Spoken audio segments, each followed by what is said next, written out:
Hello everyone. I'd like to talk to you today about cross-functional learning teams at Brunswick Community College, a process that Zeta Wicker and myself, Burton Browning, have developed. If you're familiar with business cross-functional teams, cross-functional learning teams are just a version of that adapted for community college, high school, university education.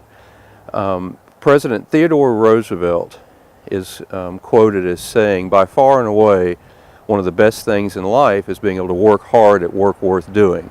And that is actually the key stone that kind of describes CFLT, or cross-functional learning teams.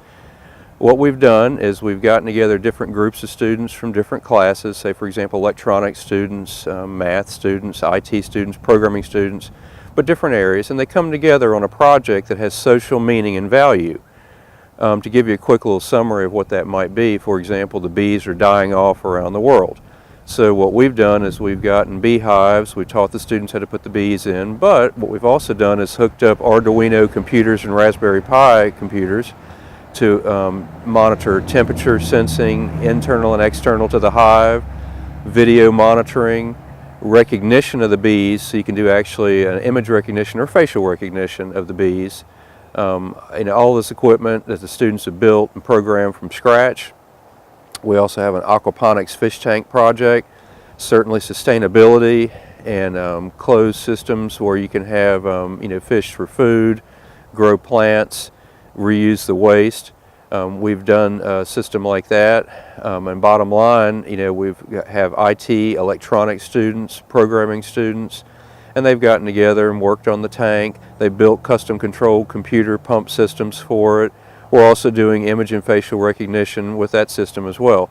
There are other projects we're working on also, but bottom line, if you could think of a project that has social meaning and value, you're bringing together different students from different curricular areas, not necessarily tied to a grade. It could be just a project they're working on. What we found is that students and faculty are exceptionally excited about this. So you are actually working on teaching students real world things, getting them interested in social causes.